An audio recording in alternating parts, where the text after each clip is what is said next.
a topic which gives us the message which both Dr. V. Subramaniam and Sadhu Vaswani would have wished to pass on to us.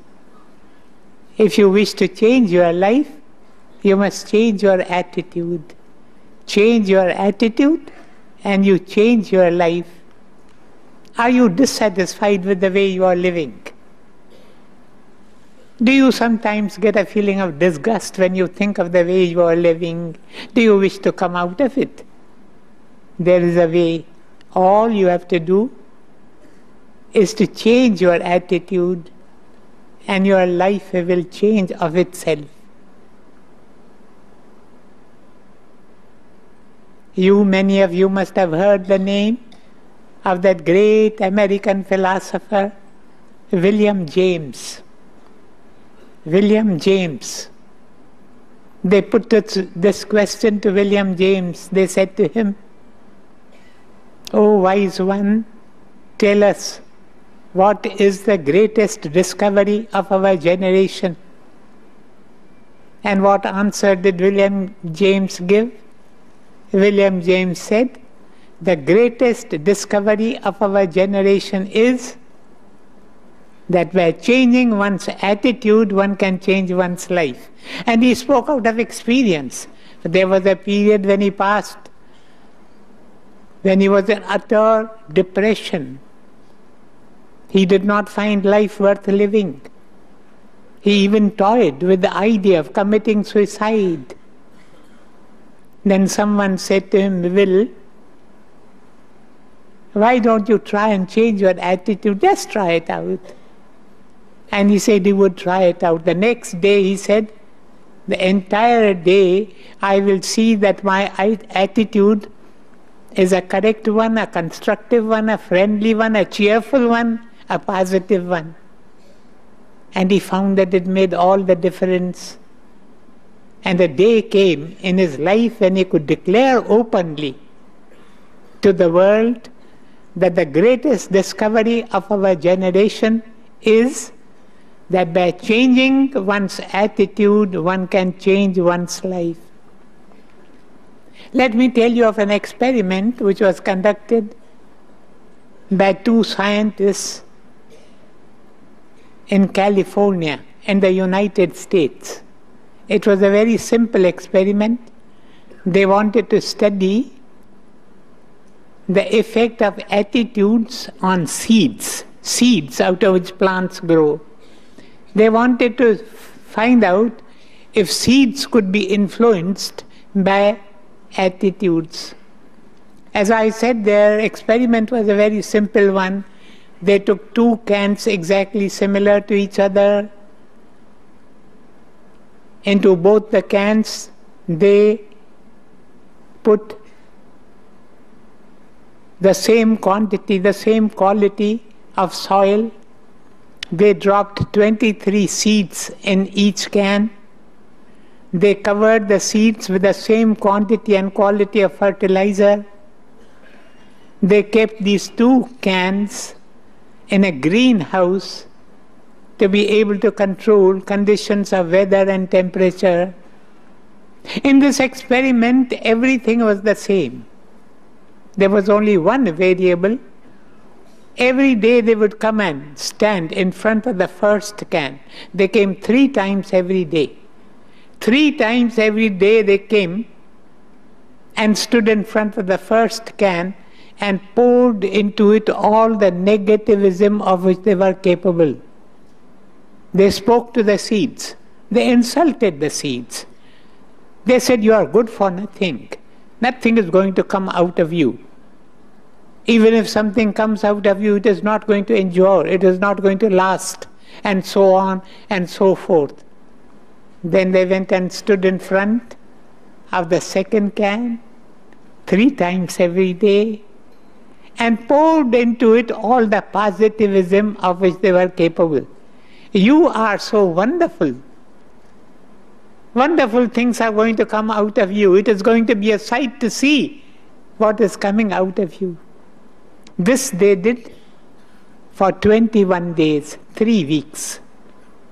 At the end of these 3 weeks, they found that whereas out of the first can only 2 or 3 shoots of grass appeared, out of the second can they had a whole stand of grass so strong that you could hold it, and with its strength you could lift up the entire can with its fertilizer and soil.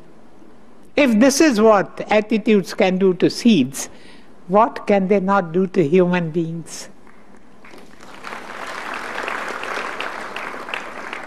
I'm sure many of you have heard the name of that great psychiatrist.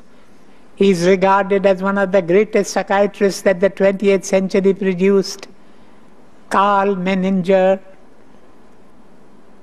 He passed away a few years ago at the ripe old age of 93 after having built a very beautiful sanatorium at Kansas City in the United States.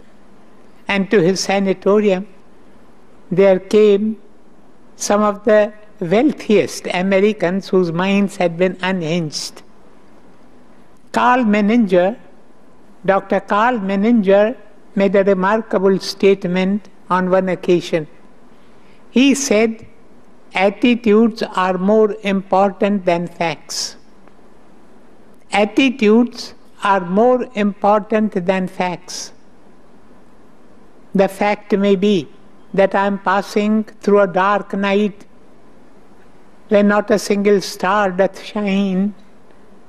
The fact may be that I suffer from an incurable disease which the doctors have declared as incurable.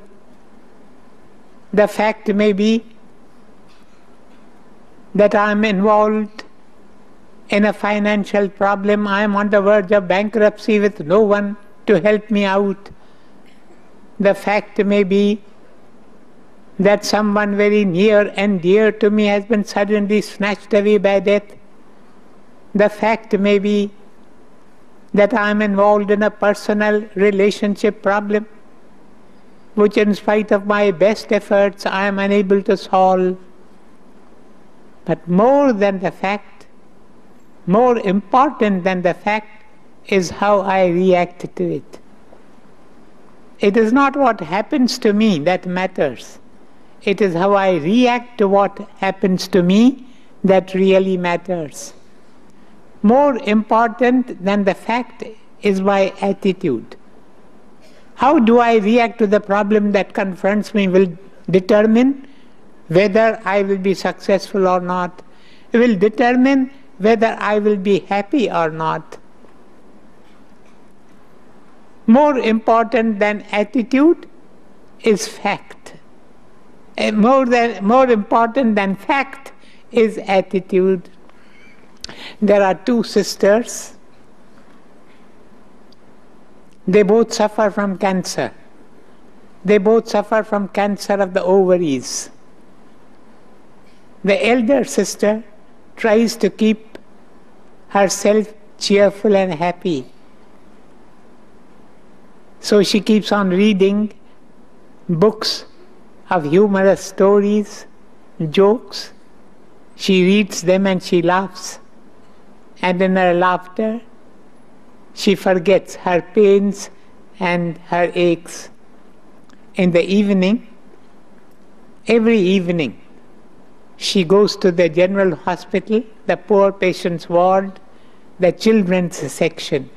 She goes and meets the children. She's a very popular figure in the children's ward. They call her auntie. They await her coming. And there she relates to them the jokes that she has read in the morning. And the children laugh with her. And they forget their aches and pains.